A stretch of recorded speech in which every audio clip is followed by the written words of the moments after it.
Welcome back to the Sure Man Podcast. Boom, boom, boom, boom, boom, boom. Theme song. So Ben, today's episode was actually your idea. What are we doing today? Ooh, I've been looking forward to this one. This is all about really bad horror movies from the 80s. Because I love those. And I am very unfamiliar with that sort of thing. So what are we doing here today? Well, I've come up with two little games. The first one is going to be, I'm going to read off a couple lists of horror movie titles, and Athena's job is going to be figuring out which one of those titles is a real movie.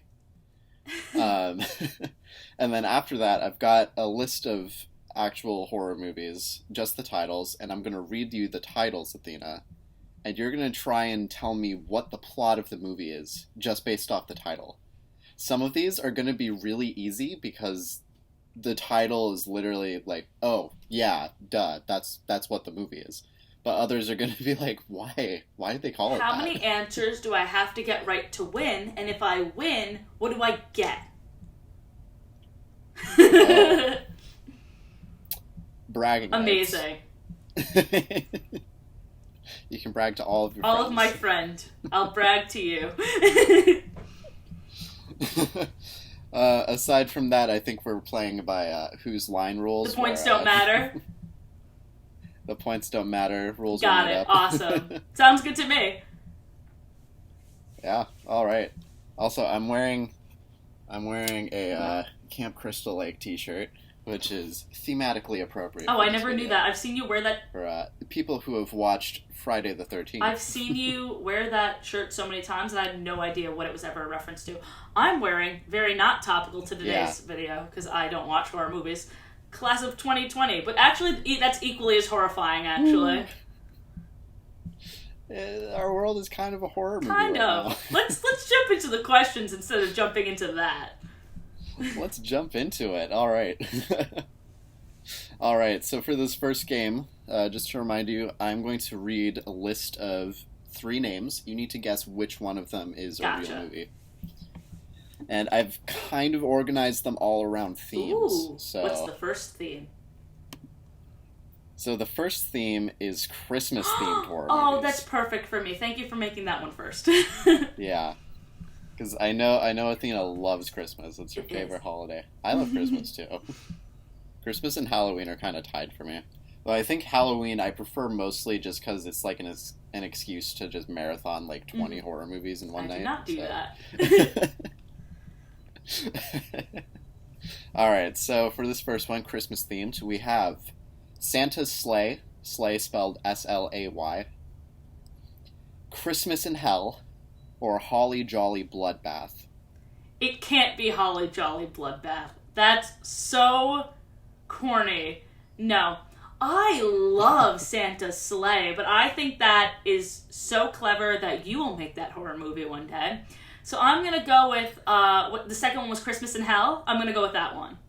That is incorrect. It is Santa's Sleigh. I love that title. I'm so glad it wasn't the last one. Sorry. It's a fantastic title. Santa's Sleigh? That's so funny. So it's like a murderous Santa? Something like... I haven't actually watched this movie. There's a YouTube channel that I watch all the time called Dead Meat that they do a kill count for all of these obscure horror movies. And I watched the kill count video they made for Santa's Sleigh. I'm going to put it out there that I want to watch this movie. I'm down to watching this movie. If I remember correctly, the guy who plays Santa... So Santa is like a supernatural being in this movie, and he's actually, I think, he's like a demon who was like contracted to be nice and deliver presents for like a set amount of time or something, but now like that contract is run up, so now he's just going around murdering people instead. And I think he's played by an actual real-life pro wrestler in the movie. I would like to point out that you were like, in this world, Santa's a supernatural being. And I'm like, I think in all worlds he is, right? In contrast to the other worlds where he's completely totally normal. Just a normal dude. Just a normal dude, likes breaking in, entering, and leaving shit. And in this world, though, Stealing killing. food. I love that, and we have to watch that together. I'm usually not a fan of horror, but that's just too creative. I gotta check it out. It's so cheesy, too. Alright, are you ready for the second one? Yes. This one's gonna be a doozy. This one, I think the theme is just really ridiculously generic sounding titles for slasher movies. Okay. So we have The Slasher, The Mutilator, and The Chainsaw Murderer. Well, I know that there is one with the chainsaw, but it's not called Chainsaw Murderer. That's something else. It's a really popular one, and for whatever reason, I cannot think of it right now. Chainsaw Massacre, I think, is the one. So that's... Yeah. It cannot be the chainsaw one. Is it The Slasher? Oh. Nope. What it's is The it? Mutilator. That's not... Okay, to be honest, like, that did sound like the scariest one. I keep having too much faith in you, to be honest. I'm sorry. Like, when I heard the slash, I was like, the hash bringing, the slash the hash bringing. slinging slash. The trash bringing, the hash slinging slasher. It's not the slasher, I'm kind of sad. And I definitely threw in the Chainsaw Murderer just to try and throw you off a bit. Yeah, well, I got it. I'm pretty sure I've mentioned the Texas Chainsaw Massacre to you a couple times. Yeah. Oh, yeah. And I've heard it before. I mean, it's one of the most popular movies in general. Like, yeah. I've heard of it. I knew that was wrong. Yeah.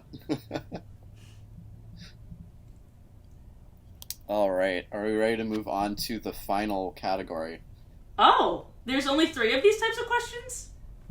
Yeah, I was only able to come up with 3. It was surprisingly hard to come up with fake horror movie names. I lost this round. No matter what. Fine. Okay, give me the last one. I'm sad. So I just want to say it's so hard to come up with fake horror movie titles that sound realistic enough to be like, that could have been a movie, but aren't actually a movie. Because I kept thinking of things, then I'd Google it just to double check, and it's like, it's a movie already. I can't that's use funny. it. It's an actual movie. That's hysterical. Yeah. Especially Christmas-themed horror movies. You'd be surprised, like, how many have been made. Well, we have to have a whole other conversation about that, because I'm very interested, as you know. Yeah. Alright, so my final category is horror movies that are themed around malls. Okay, I didn't even know that was a category, but go off. Alright, so we have The Mall Killer, Night of the Living Mannequins, and Chopping Mall. Wait, what? Okay, so what was the first one again? The Mall Killer. Oh! That sounds like it could be a real one, but it's also really dumb. And I keep going for the ones that sound the stupidest, thinking Ben would not come up with that. I love Night of the Living Mannequin.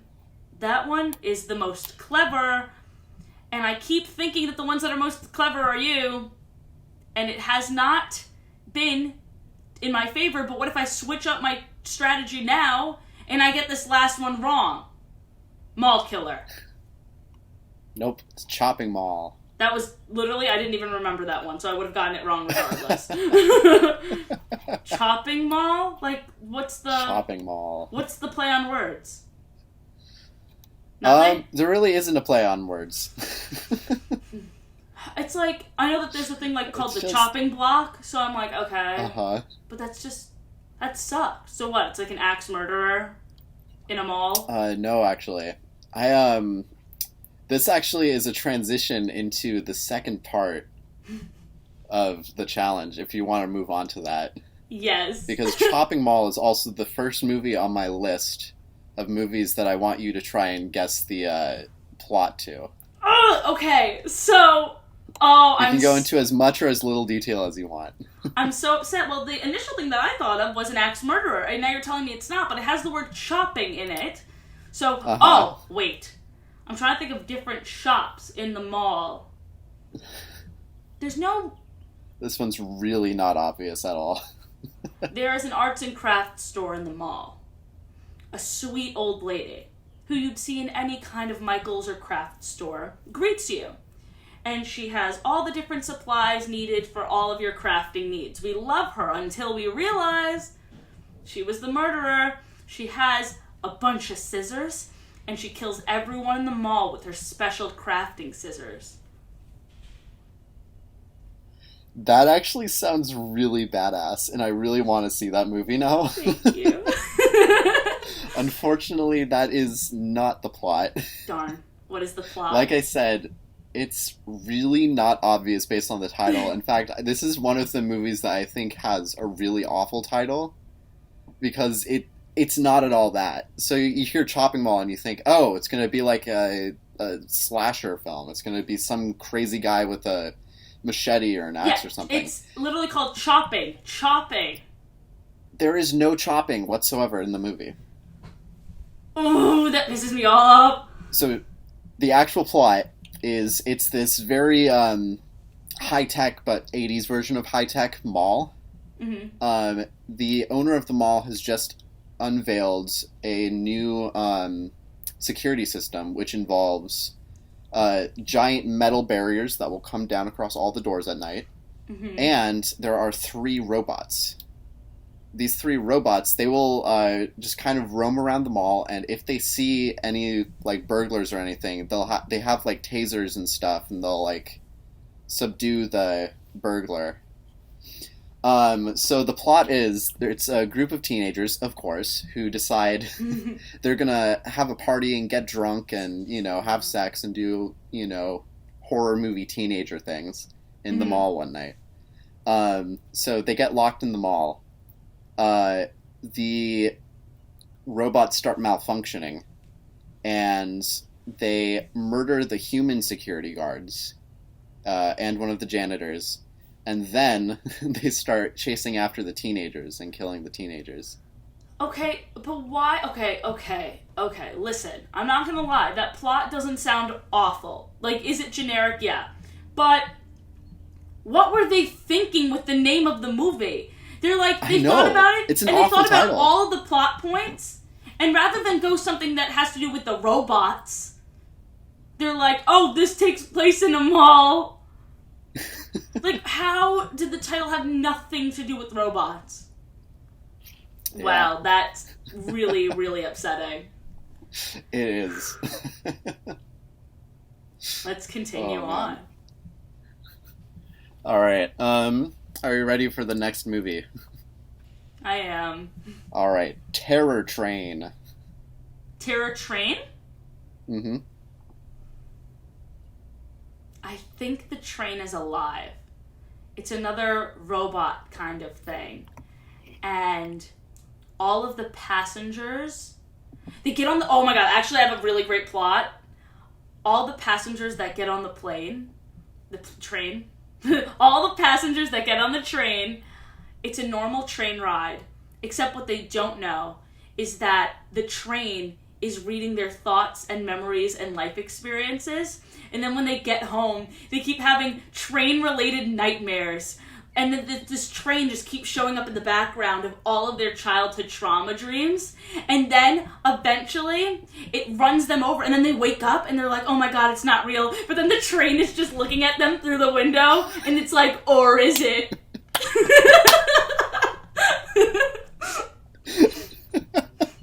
That sounds like the greatest awful horror B movie ever. Thank you. Unfortunately, it is not as clever as that. So the actual plot involves a group of, I believe, college students. Of course. Who are at a New Year's celebration. And for the New Year's celebration, they all rented this train. And they're just going to, spend the whole night on the train, as 40 or 50 college students or something. Okay. Unbeknownst to them, one of the students, they're also all wearing, costumes and masks and stuff, too, to just have fun with it and all that. Unbeknownst to them, one of the students wearing a mask actually gets murdered as everyone's boarding the train, and someone steals his costume and wears it and enters the train instead in his place, and then the killing starts. That's actually scary. Yeah. That's creepy. I don't like it.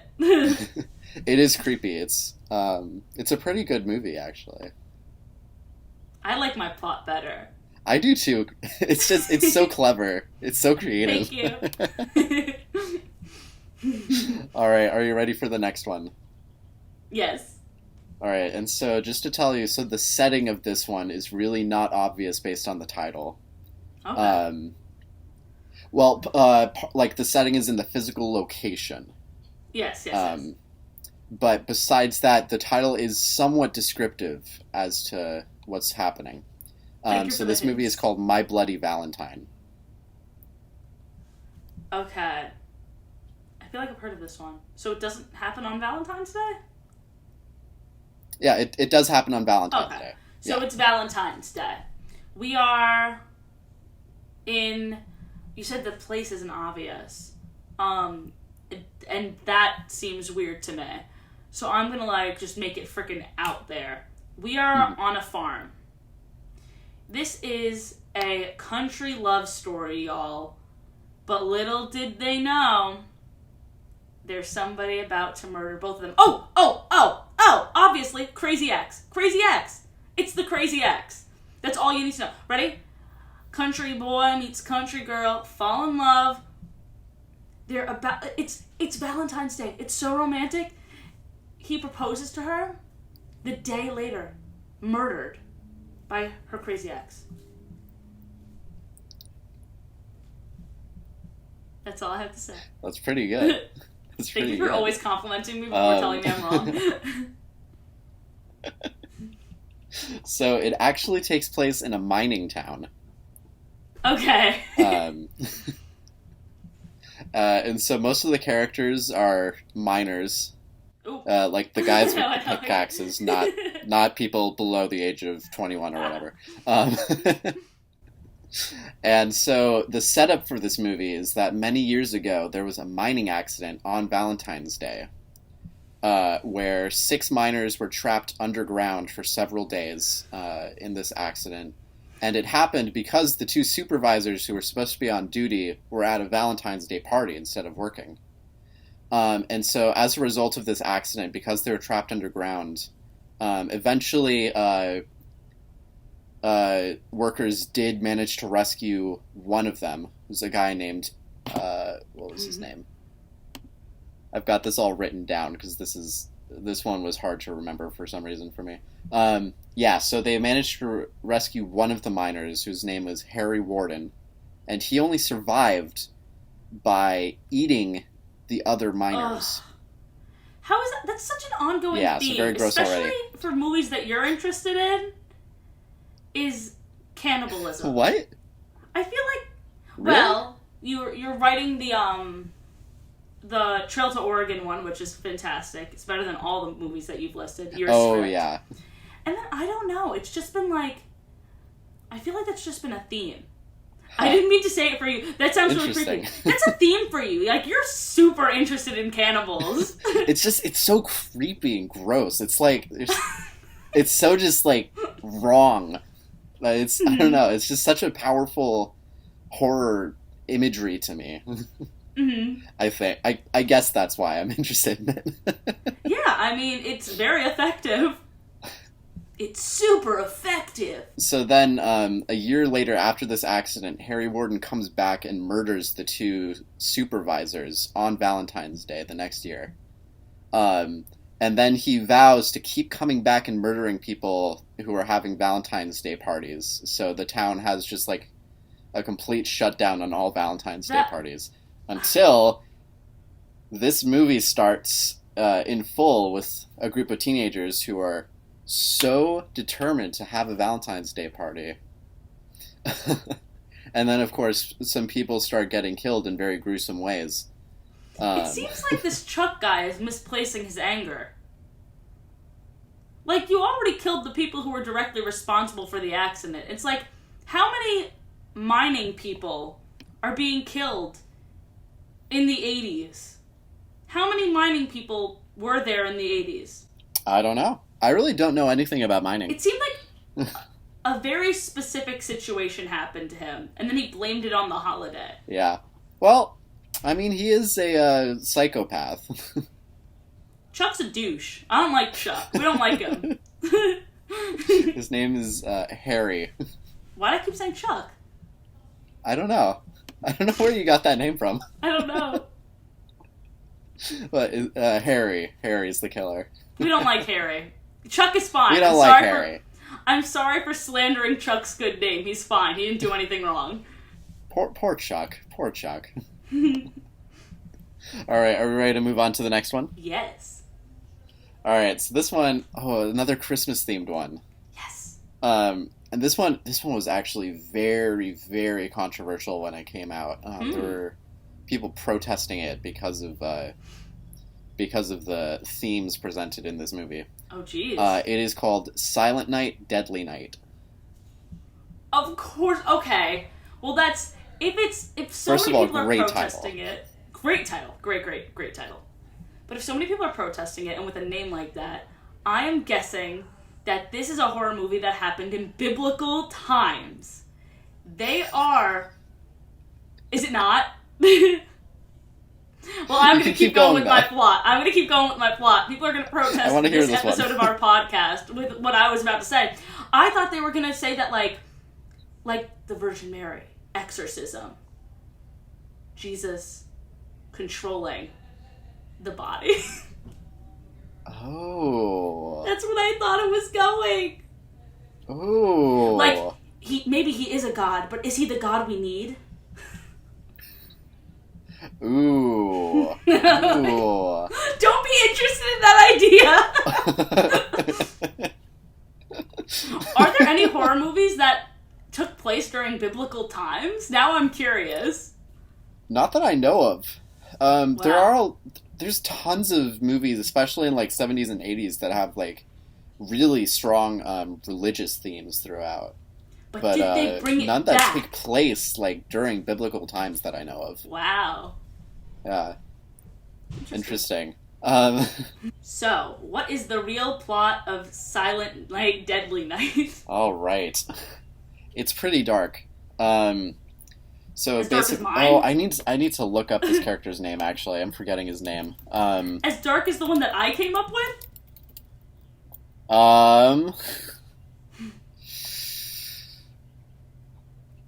It might be darker. Whoa. Okay, well, I can't wait to hear about it. Let me see. I need to refamiliarize myself. All right, Billy Chapman is the main character. So as a child, when he was only 5 years old, he was on a car ride with his parents around Christmas time. His parents stop their car because they see a guy in a Santa suit, like a mall Santa, basically, stopped on the side of the road with a broken down car. It turns out this was actually a plot. The Santa is actually a psychopath, and he murders both of Billy Chapman's parents. Oh my gosh. So then, of course, Billy has a pretty serious complex about that. He ends up at an orphanage where they practice, the nuns who run it practice corporal punishment, which further cements a lot of really bad psychosis, is that the right term? Into sure. Billy as a child. And then we flash forward a couple years later. Billy is now working at a grocery store. And he's a young man now in his 20s. And unfortunately, the Santa that they had hired to work there isn't able to work anymore for some reason. So Billy gets landed with the job of being the Santa, which goes about as well as you'd expect. And he's like telling the kids very creepy things about like, if you're not good, Santa comes to punish kids, stuff like that. Then during the Christmas party that night, he finds a coworker attacking another female coworker, so he murders the male coworker, And So then he far, murders the I female love Billy. coworker, and then he goes on a huge killing spree. Wait, he kills the female one too? Yeah. He just Damn it. completely just snaps and starts just murdering everyone he can find at that point. And then a bunch of stuff happens. He ends up back at the orphanage about to kill the head nun who had been like traumatizing him in his childhood. And then he is shot dead by a cop who just barely manages to get there in time. I feel like this movie was probably controversial because people don't like seeing villains humanized. It's because like, it was Santa. Also this is like one of the... I think this is really the first like killer Santa movie ever made. I think that's a really stupid reason to hate it. I feel like... I mean, it was mostly like a lot of religious moral panic at the time. Because this was so like back in the 80s, I think. But 1984. The guy dressed like Santa wasn't the actual Santa. Yeah, but it's still like... I guess at that time period, it was still very... scary to a lot of people to think of like their kids seeing a movie like this and just being like traumatized by it. Those parents are the worst. I'm sorry. Like, why would a kid even see this movie? Exactly. if it's not being advertised, like, it would be so different if the commercials were like, this is a movie about Santa and Christmas and love, and then they went to see it and it was that. That's different. But they're not advertised. I'm sure they didn't advertise it differently. And this was clearly before Santa's sleigh. Because they would have had a bigger shit fit about that movie. At least this, like, makes sense. This was the movie that made the most sense to me. Yeah. I don't know. 1984 was a very different time. They would have been more pissed off about my movie. Are you joking?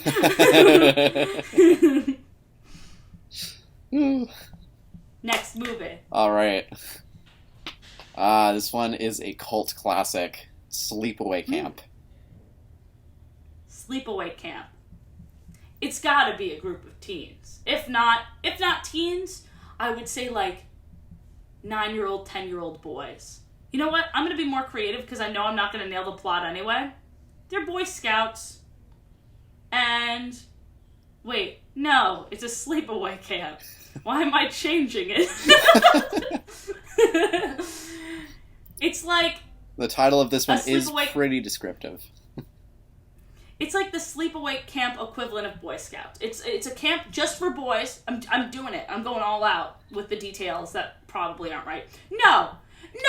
It's not a sleepaway camp just for boys. Sorry, I keep changing it. Because there's gotta be... If it's a cult classic and it's in the woods and it's a sleepaway camp, there's gotta be a titty shot. Period. So... Yeah, you know what? It's just all different teenagers. And... Alright. And... It's the camp counselor who's the killer. But we don't figure that out until the end. That's all I got. Whew, you were actually pretty close. Is there a titty shot? No. Well, that was my biggest detail, so I was really wrong. Yeah, I believe there's really no nudity actually at all in this movie, to my knowledge. Wow. Because most of the actors were actual kids. So they were kids? I went back and forth between kids and teen. Like, you know how like in movies, there's a group of teens, but they're clearly all played by like young 20-year-olds? That's what I was picturing. Because I heard cult classic and I immediately thought titty shot, but it's fine, okay? We're moving past it. I was wrong. No, this one is about actual kids. And so the movie starts off with these two twins, a boy and a girl, and their dad, who are involved in a boating accident where the dad and one of the children is killed. And then we flash forwards, and the child who survived, she is now living with, I believe, her aunt. And her aunt sends her and her adopted brother off to sleepaway camp. There's this whole weird subplot, which, like, really there was no real reason for this, I feel like, in the movie. But there's this weird subplot where, like, it's revealed suddenly at a random point in the movie that, like, the dad was gay. What? Just for no reason, just like kind of sprinkled in a random part in the movie. Okay, but so did he adopt the twins? I don't know. I don't know. Because I feel like they added that detail to be like, I bet you are wondering where the mom was. He's gay. And it's like, okay, well now I have more questions. Yeah. Like, how does he have twins? Yeah. But so anyway, so now the girl and her adopted brother, they're at the sleepaway camp. The girl is super quiet, like really does not talk to many people, which is understandable. She went through a very traumatic experience a couple years ago. And so like her adopted brother is like being very protective of her. But she's still getting bullied by a lot of the other campers. And then some of the campers start getting very gruesomely murdered. And it's kind of... I hate your smirk when you said that, but continue. They start getting gruesomely murdered. Okay. I'll let it slide because it's fiction, but I'm not a fan of it. Continue. And so basically a bunch of the campers get sent home. The campers who remain continue to get murdered, including some of the camp counselors. And then at the very end, everyone thinks that it is the adopted brother who is doing all the murdering. It turns out it was the girl. And then... What? Really? This is like the really, really weird, the most bizarre horror movie ending ever. It is revealed at the end that the girl was actually her brother the whole time. Like, not her adopted brother, the brother that we all thought died. So that means that the girl died all those years ago, or the brother was haunting her body? The girl died all those years ago. The brother was raised as a girl. I don't know. Okay. I'm going to go I off, don't know. And I might it is be wrong. one of the most bizarre horror movie endings I might be ever. wrong. When was this made? The 80s? Yeah, this is in the 80s. Holy shit, that's... I might say it. Maybe, 1983. Maybe it's irrelevant and maybe they were just doing it for shock factor, but it seems a little transphobic. Yeah. Like all of a sudden the dad's revealed to be gay, which is an irrelevant plot point, and then at the end, the person who's murdering all these people is trans? Or is pretending to be? Or is... What is going on? What a mess of a movie. I don't know. It really is a mess of a movie. Yeah, we don't stand that one. But actually, I do want to watch it because, like, that just sounds interesting. Like, it just sounds like they were going for all of the twists without thinking of any of the implications, or just, like, how realistic it is. Like, they're not explaining any of them. Very, very fascinating, terrible storytelling that might... To people, is it a cult classic it's a really because it's bizarre funny, show. or is it a cult classic like people are genuinely scared by it? Kind of a mixture of the two. There's a lot of, like, earlier in the film, there's this extended sequence where all the campers are just playing baseball, and there are, like, some of the greatest, like, I don't know what to call it, like, schoolyard insults ever. I have a question. In that scene, there's, like, one of the players is like, "Eat shit and die, Ricky," and then he, like, throws back, "Eat shit and live." That's so funny. Is the little girl being played by a little girl, or was it a little... Yeah, she's played by an actual little girl. I would love to talk to the actress who played... Yeah, I've seen, she was interviewed a couple times by, James from Dead Meat. Ooh. And she's a really cool lady. She's, like, yeah, she loves talking to fans. I would just love to say, like, so what do you think of that ending? What's your take on it? Why do you think they did that? Yeah. Is it... I'd love to talk to her about that it's sometime. So interesting. Wow. What an interesting conversation we have fallen into. Do you have any more movies for me? Yeah, I've got 3 more. Whoa, I'm excited. All right, so the next one, this is actually a pretty famous one. Suspiria. Suspiria? Suspiria. Suspiria. Sounds kind of like suspicious. Let's think about that. Okay, no, Suspiria is... Ooh. Actually, I'm gonna say a plot that I just, like... I wouldn't want it to be handled back in the 80s, but now I think it would be super, like, not even horror, but, like, more funny. Very Boulet Brothers. Suspiria is a murderous drag queen. I like this premise. It's more comedy, like obviously, but it's very, like, camp. Like, you know, This Boulet could, Brothers and the oh, whole... that could be an amazing... Oh, I would love that, actually. I've been coming up with great plots. Has anyone, like, emailed the Boulet Brothers with, like... It's crazy because concepts? RuPaul has produced many movies that are very his style, but I feel like if we were to give the Boulet Brothers a plot like that, and they could use all of the drag monsters, like, think of all the amazing drag artists that have come out of that show. Drag queens, drag kings, just drag performers.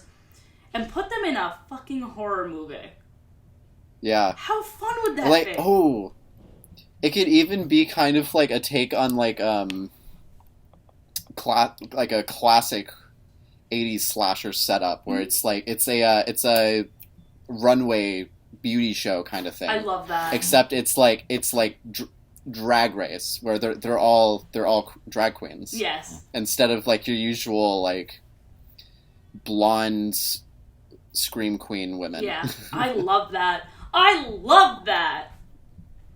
Oh, that could be really fun. Mm-hmm. But what is Suspiria actually about? So Suspiria, it's actually 1977. Okay. A bit earlier than the other movies we've looked at. Mm-hmm. This one, let me actually just look up a plot summary. It's a very interesting film. So it was part of an Italian genre of film called Giallo or Giallo. I'm not sure how to pronounce that. Which was kind of murder mystery, but it tended to be very gory, and it existed mostly just in the 70s. And it's kind of considered to be a precursor and like the grandfather of 80s slasher films. Huh, okay. This genre. But so this genre, it included either like more straightforward like murder mysteries, or it could have more like supernatural stories, which Suspiria is more supernatural. So basically, it follows this young woman, Susie, who is an American ballet dancer, and she has gone to a German dance school to start training there. It gets really weird. I don't know if I can really sum up the entire plot unless you want me to just read the Wikipedia plot summary to you right now. It's sounding like Black Swan. Does the dancer but end up being like... It involves witches. Okay. And a couple of the dance students get killed in very surreal ways. Is there any twists? What? Is there any twists? Any what? Twists! Whist? Twists. Oh, what a twist! Oh, twists! Oh my gosh. Sorry, it's just a little hard to hear you over this for some reason right now. I know. I guess? I don't know, because it is kind of a mystery throughout, because, like, we'll see like, students getting murdered, but we never see, like, any clear shots of the murderer. We don't see what exactly is happening. We just see that they're, like, getting stabbed and, like, stuff like that. Even at the end, though? We don't know who did it? No, at the end we do learn that, like, the, I think the, headmistress of the school is, the leader of, like, a coven of witches. Oh, so it's, like, very organized. It's not like a coincidence that all these witches go to this school. Okay, work. That's kind of fun. Why is it called Suspiria? I'm not sure. Huh. I mean, it's an Italian film, so... Okay. Oh, gotcha. I don't know if that's a, I don't know if that's like a... I was waiting for you to be like, yep, and the headmistress's name? Suspiria. Oh, translate from Latin. Oh. Okay, so in Latin, Suspiria means breathlessness. Hmm. Interesting. That is interesting. Was it a lot of it, like, were a lot of the deaths, I know you said surreal ways, but were a lot of it, like, was a lot of it suffocation? I think I'd say it's more, it was surreal, like, more in, like, the style in which it was shot. Like, the use of color and camera angles is very... How were they being very bizarre. Killed, though? Was it stab? Was it... It's, like... Yeah, so, like, there's a really famous kill from the very beginning of the movie where one of the students at the dance school, she starts getting chased around this apartment building by an unseen killer. Mm-hmm. And she's, like, there's really weird little, like, continuity breaks that'll happen, which are, like, you can tell it's, like, very, like, intentionally done that way to kind of throw you off balance, I think. Okay. But so she'll be like, she's like in a bathroom, sort of at like kind of a middle floor. Mm-hmm. And she like the window will break and you'll see like these glowing eyes. Oh, wow. Through the window. And then suddenly, out of nowhere, she's on the roof of the building and she's being stabbed in these really intense close-ups where like you just see the knife puncturing into her skin. Oh, okay. And then she's like thrown through a what's it called? A skylight, like one of those windows at the roof of the building. Jeez. Yeah, it is very gory. Oh, really, Ben? The way you were describing it, it sounded beautiful. No, it's really stylistic. Yeah. I don't get it. I'm just fascinated by that genre. I think it's really weird and interesting. Are we ready to move on to the next one? Yes. All right, this one is Q, the Winged Serpent. And as you might guess from the title, your one hint, this is about a monster. Mm-hmm. Monster's name is Q. He's the Winged Serpent. Let me try and get a setting. You know, people, places, things, all that sort of thing. Because if Q isn't harassing a group of people, what is this movie about? You know what I mean? So let's get it.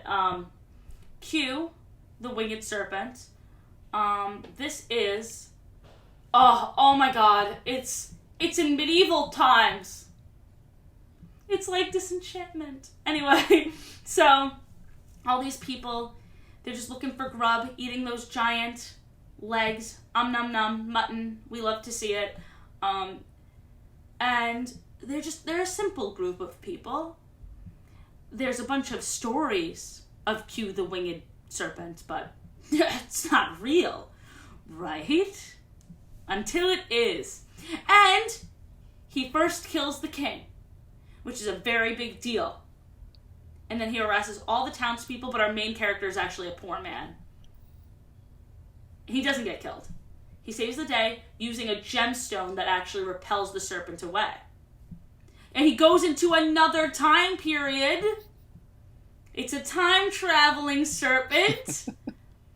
So, it's crazy. Like, the movie ends, and it's like, oh my gosh, the village is saved. But then we see the serpent going through the wormhole, and all of a sudden, he's in the 80s, which is present time. So everyone leaves the movie theater, and they're kind of like, where is he? Is he here?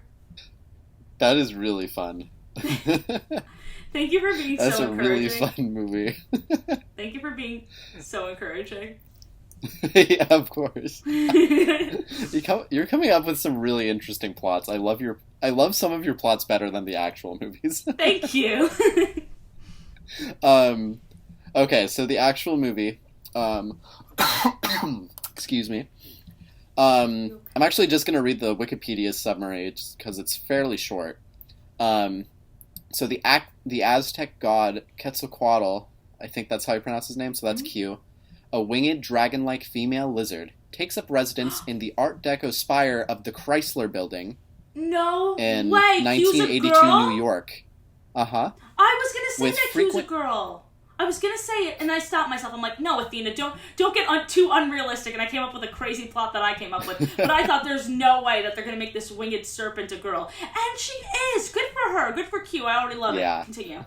So, with frequent jaunts in the midday sun to devour various helpless New Yorkers on the rooftops. The resulting bloody mess confounds detectives Shepard and Powell, who are already occupied with a case involving a series of bizarre ritual murders linked to a secret Neo-Aztec cult. Meanwhile, Jimmy Quinn, a cheap, paranoid crook who wishes to be a jazz pianist, takes part in a botched diamond heist. Attempting to hide from police after the heist, he stumbles upon the creature's lair atop the Chrysler Building. Quinn abandons his attempts to settle down and leave his life of crime, deciding to extort the city an enormous amount of money in exchange for directions to the creature's nest, which houses a colossal egg. Quinn makes a deal with the city, $1 million for the location of the nest.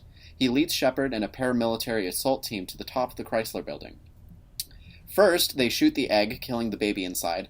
Later, the creature comes to the tower. After the showdown, the creature, riddled with bullets, falls onto the streets of Manhattan. Finally, Shepard shoots the plumed serpent's crazed priest who had been committing the ritual murders as he tries to kill Quinn to resurrect his god. Ultimately, a second large egg hatches in a different location in the city, and that's the end of the movie. Yeah! Oh, I love that! This one actually is a very fun movie. I watched this I love that. a couple months ago. Because as soon as you said that baby egg died, I'm like, ooh, I hope there's another one. Yeah. Because the guy killed the people, not Q. A lot of people... Q was like flying around just like eating people on the rooftops. No. That's shown in the movie. No. There's a couple scenes where like blood actually starts like raining down on people below on the streets because Q is eating humans above them. Well, Q needs to eat. That's true. I'm not gonna lie. Like, they should have just tranquilized Q and moved her to like a different location where she could fly free. But she still needs to eat people. It's fine. She needs to eat. I love that. I love that so much. I don't know why. Like, oh, I love that. Okay, fantastic. We love to see it. I want to watch that one. That sounds really fun. It is a really fun movie. All right, and we have one final movie. Yes. It is called Blood Rage. Blood Rage. We see. Oh, wait. I want to see how crazy I want to go with this one. Well, this is about... It's kind of like that horror movie that you were telling me about with the dentist, but it's a doctor. It's a doctor. And the doctor... You gave me a weird face, so it's not a doctor. I'm going to try and get this last one. Blood Rage. Blood Rage. Rage. Blood. Is it the blood that makes him angry? Oh, I got it. A vegetarian. Main guy is a vegetarian. That looked like you were impressed. Main guy's a vegetarian. Please keep going. And when he eats meat, that's when he goes into a vicious rage. Blood rage. What's it actually about, Ben? That is so funny. Okay, so it is a Thanksgiving horror film. Love it. Which you would not get at all from the title. But yeah, it is set on Thanksgiving. I'm just reading from Wikipedia. Set on Thanksgiving, the film follows a woman and her adult son who are stalked at their remote apartment community by the son's unhinged twin brother, who has escaped from a psychiatric institution after allegedly killing a man in cold blood years earlier. However, there's a twist. Wait a second. We watched this episode together of Kill Count. Oh my gosh, we did. Kill Count together. I forgot what the name of that movie was. Damn it! As soon as you described it, I'm like, I know this movie. Yeah, and there's the twist because the brother that the mom thinks is the good brother is actually the psychotic one. And the one that we all think is psychotic is the actual good one. What is up with horror movies and their obsession with making twins evil all the time? I know. Like, is there just something in people's brains that are like, ooh, people that look alike? Ooh, what if one of them murders somebody and then the other one can take the... Like, is that how that started? Like, how did this train of thought start? I don't know. It's a bizarre plot device. You know what's even scarier than just regular twins doing it? Is what if they were fraternal, brother and sister, and the brother pretended to be the sister? It's like, what a very weird and specific fear that so many horror films exploit for whatever reason. Like, who is actually afraid of twins? Show of hands. I really do not think people are afraid of twins. There's gotta be some people, especially because of these freaking movies. How did it come to be? What was the first movie that did that, and then all of their movies were like, ooh, that's... They really popped off with that one. Yeah, I don't know. This was fun, Ben. Yeah. And there are so many more movies, so like I said with the last two podcasts... There should be a part 2 of this one. Maybe during Halloween, perhaps? Halloween Horror Night.